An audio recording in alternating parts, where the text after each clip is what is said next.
ভিডিওতে আমরা তৃতীয় শ্রেণী দ্বিতীয় পর্যায়ক্রমিক মূল্যায়নের পরিবেশের 13 নম্বর স্কুলের প্রশ্ন উত্তরগুলো আলোচনা করব। একের ক, নানা কারণে কোনো পরিবার এক জায়গা থেকে অন্য জায়গায় চলে গেলে ঠিকানা বদলে যায়। খ, আবুল তাবুল বইটির লেখক হলেন সুকুমার রায়। গ, রাজমিস্ত্রিরা গাঁথনি ঠিক করে নোলন দড়ি দিয়ে। ঘ, কলকাতা পোস্ট অফিস নম্বর শুরু হয় 700 দিয়ে। উঙো, পাটি তৈরি করা হয় খেজুর পাতা বুনে। চ, বর্তমানে পশ্চিমবঙ্গে জেলার সংখ্যা 23টি। ছ, ম্যাপ বা কথাটির বাংলা অর্থ হলো মানচিত্র। দুয়ের ক, দুটি লুপ্ত জীবিকার নাম শাখা ফেরি করা এবং বেহারার জীবিকা। খ, মৌচাক থেকে আমরা কি পাই? মোম আর মধু।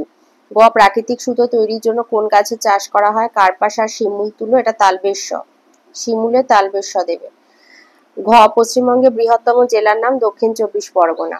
3 শূন্যস্থান পূরণ। ক, বিভিন্ন জায়গায় খাদ্য আর বাসস্থানের জন্য ঘুরে বেড়ানো জীবনকে যাযাবর জীবন বলে। খ, কৃষ্ণনগর নদিয়া জেলায় অবস্থিত। গ, ভূমিকম্প প্রবণ এলাকায় কাঠের বাড়ি বেশি দেখা যায়। ঘ, আঁশ পাওয়া যায় পাট ও শন গাছ থেকে। উঙো, পাখির পালক দেহে তাপমাত্রা ধরে রাখে। চ, ডাক্তাররা সাদা অ্যাপ্রন পরেন। 4 আছে স্তম্ভ মেলানো। ক, জার্সি হবে খেলোয়াড়। খ, আদিম মানুষ হবে গুহা জীবন। গ, ক্যাশ মিলন সিনথেটিক উল। ঘ, ফেলুদা সত্যজিৎ রায়। 5 কতে বলেছে খনিজ তেল থেকে কি করে সুতো পাওয়া যায়।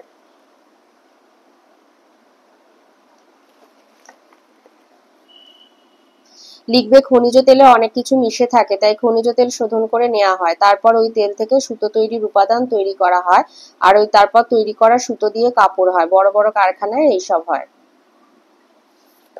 খ, বলেছে বাড়ি তৈরির উপাদান কোথা থেকে পাওয়া যায়। এটা আছে তোমাদের বইয়ের 77 পাতায়। বাড়ি তৈরির উপাদান, এই যে বাড়ি তৈরি করা, তাকে সুন্দর করে সাজানো করার জন্য আরো অনেক কিছু তৈরি করেছে মানুষ। তার অনেক উপাদান প্রকৃতি থেকেই পাওয়া যায়। তাহলে বাড়ি তৈরির সমস্ত উপাদান কোথা থেকে পাওয়া যায়? প্রকৃতি থেকে পাওয়া যায়। গ, তুমি তোমার পরিবারকে কিভাবে সাহায্য করো তা 2-3টে বাক্যে লেখো।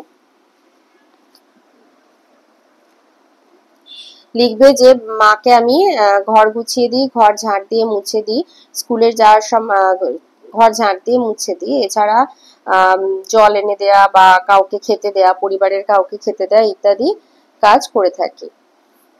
যে যেটা করো সেটাই লিখে দেবে। ঘ, বলেছে ছিটে বেড়ার দেয়াল কাকে বলে। লিখবে কঞ্চির বেড়া তৈরি করে তার উপর মাটি লেপেও দেয়াল করা হয়, একে বলা হয় ছিটে বেড়ার দেয়াল। উঙো বলেছে যেখানে কয়লা তোলা হয় সেখানে বাড়ি তৈরি হয় কিভাবে। এটা আছে তোমাদের বইয়ের 86 পাতায়। এই যে কয়লা তুলে কয়লার খাদ বালি দিয়ে ভরিয়ে ভালো করে বুঝিয়ে দিতে হয়। এইসব জায়গায় হালকা কাঠ ও টিন দিয়ে বাড়ি করাই ভালো। তাহলে কয়লা খনি এলাকায় হালকা কাঠ ও টিন দিয়ে বাড়ি তৈরি করা হয়। তাহলে যেখানে কয়লা তোলা হয় সেখানে বাড়ি তৈরি হয় হালকা কাঠ ও টিন দিয়ে।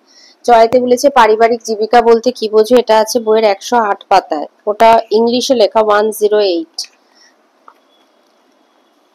লিখবে বহু কাল ধরে কিছু পরিবারের লোকেরা একই ধরনের কাজ করছেন, এগুলিকে বলে পারিবারিক জীবিকা, যেমন কর্মকার, কুম্ভকার, কৃষক।